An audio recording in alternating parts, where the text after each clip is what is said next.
anything you do on content marketing, on anything on digital, you need to know your audience persona. So what is audience persona? Like for example, in our case, who is my audience, right? So my audience can be a student, okay? Can be a professional who's looking to shift their career, or a corporate, right? So now what my audience persona for each of them will be different. I will define student, what exactly the student is, what is they are looking for, which part of their life they are in. Are they thinking of the career, or they are studying and they are looking for a passive income, or they want to do something or to create their own channel. So I will try to understand my audience, say in this case a student, and I will try to create the issues they are facing, right? I'll try to understand the problems they are facing, and I try to provide the solutions to those problems. So once I understand my audience pain point, what that they don't want, what that person really wants, what he buys from us from our perspective, is the price is the factor, or the expertise they are looking for, all those things I will try to analyze it, and I will put it in a slide, and then accordingly I'll start creating content around those things, right? For example, if they have some pain point,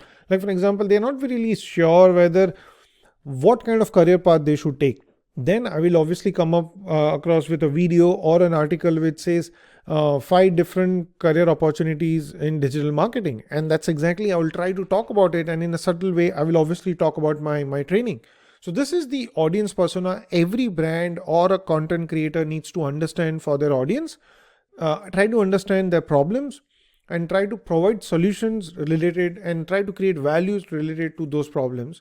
And that is how they will start converting well for you. So audience persona is very critical when it comes to content marketing. This is very critical, which is the stages of content marketing.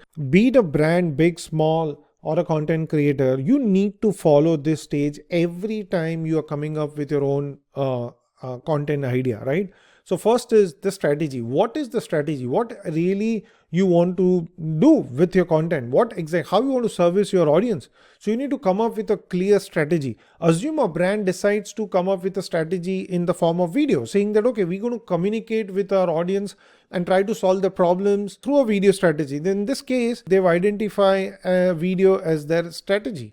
And then what they do is, around this strategy, they will start creating a video. Okay, in case of Basecamp Digital, or in case of my own training, I will start creating content which resonate with my audience, be it student, professional, and corporate.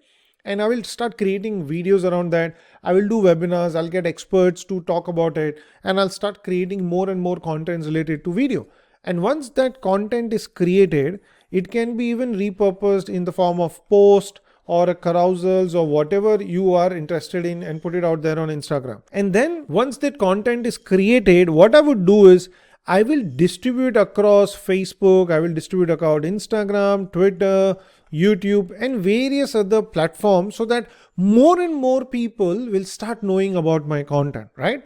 And then obviously, if there is some piece of content which I've really built and I want to make it much bigger and I want to have more of my audience sees it, obviously what I'm going to do is amplify. What amplify means is nothing but running a sponsor ads across different platforms like Facebook, Instagram, Twitter, YouTube, or any such platform, right? And I will make sure I'll put across my content, be it video or the post which I've created. So more and more larger audience will start seeing by providing those kind of targeting. And then once my campaign is live based on my content strategy, I will obviously see the measurement, what it is really working well for me. Assume in this example, I have taken, say, Facebook, I have taken Instagram, and I have taken Twitter, right? So maybe Facebook is working well for me. It's giving me good result. Instagram is also working well for me, but for some reason, Twitter is not giving me the kind of ROI which I'm looking for. So in this case, I will try to understand what's working on Twitter and what's not working. And if really things are not really working for me from Twitter perspective, I'm going to stop my Twitter ad and I'm going to shift my budget to Instagram and Facebook. The reason is because that's giving me a better ROI, right? Over here and over here, my ROI is much better than Twitter. So that's exactly what forms the part of measurement. Understand how your audience is really taking your content. Are you getting the kind of ROI you are looking for? No matter what can be, or it can be sales, it can be leads, it can be brand awareness, it can be anything. Based on that, you optimize, right? So when you when you stop Twitter and you push all your leftover money on Facebook and Instagram, that's where you're optimizing your campaign.